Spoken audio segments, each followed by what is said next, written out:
No pressure, Kenny. Here, let me turn your mic on. Sorry. There we go. All right. All right, you got the stage now, buddy. What's up, pitchers? How you doing tonight?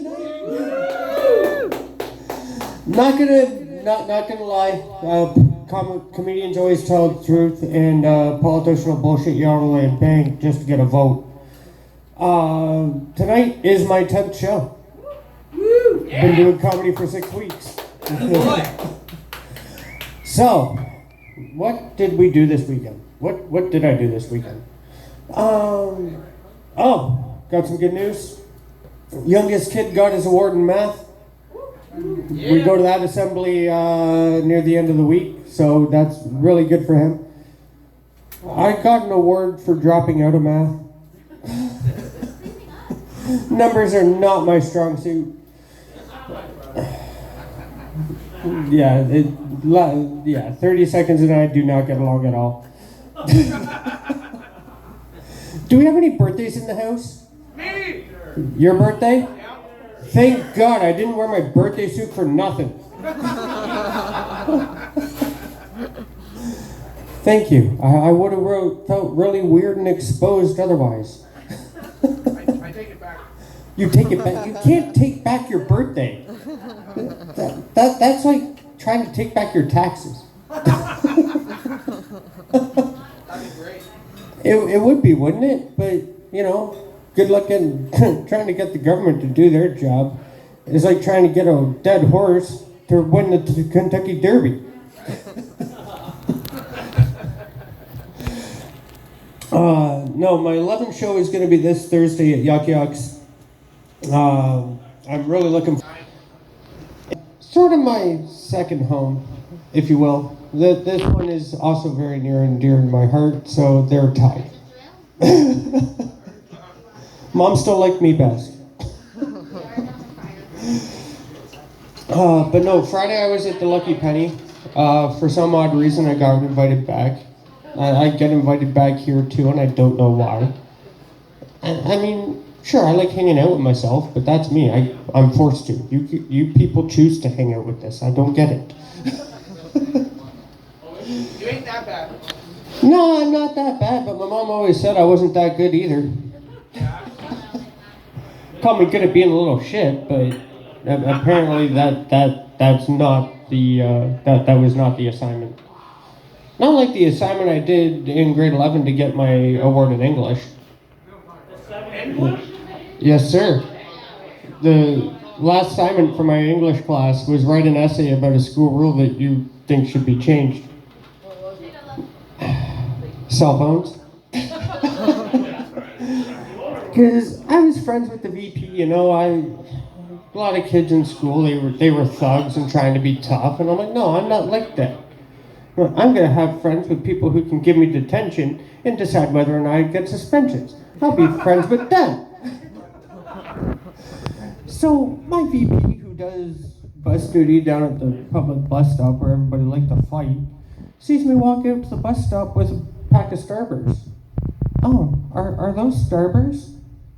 Yeah. Well, those are my favorite. You're the VP. How many of these things do you want? I'm not below bribery. Come on.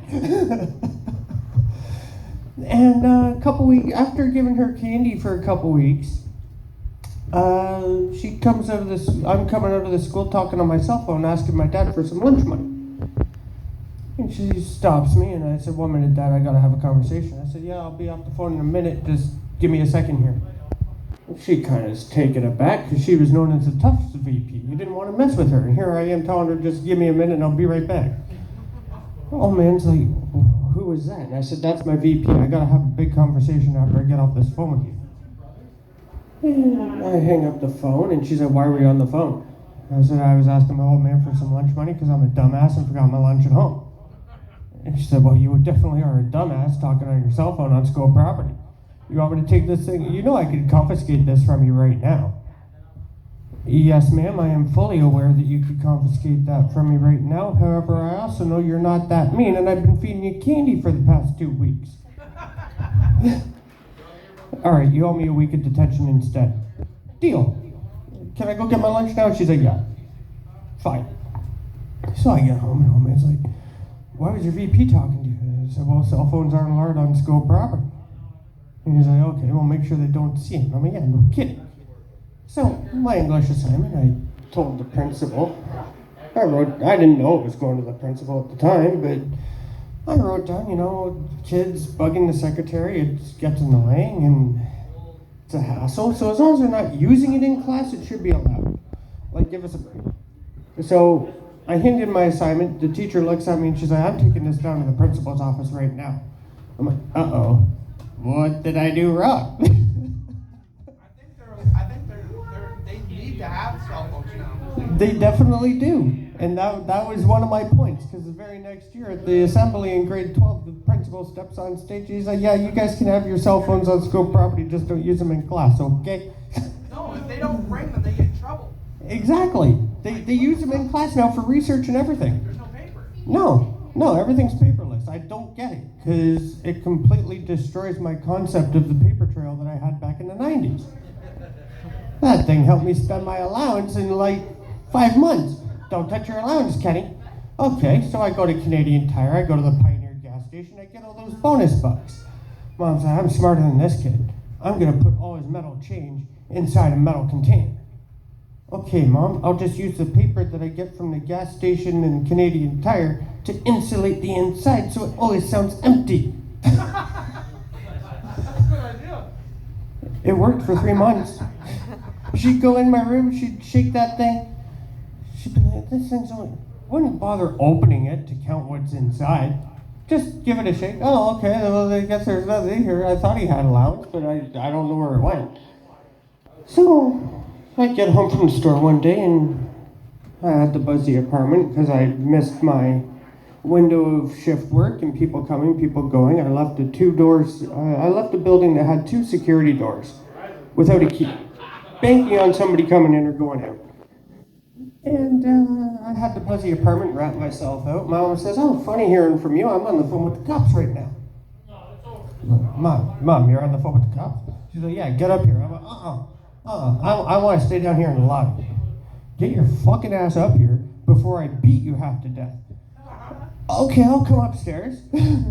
I'd rather not, but okay. So I get upstairs. I'm like, no way you were on the phone with the cops.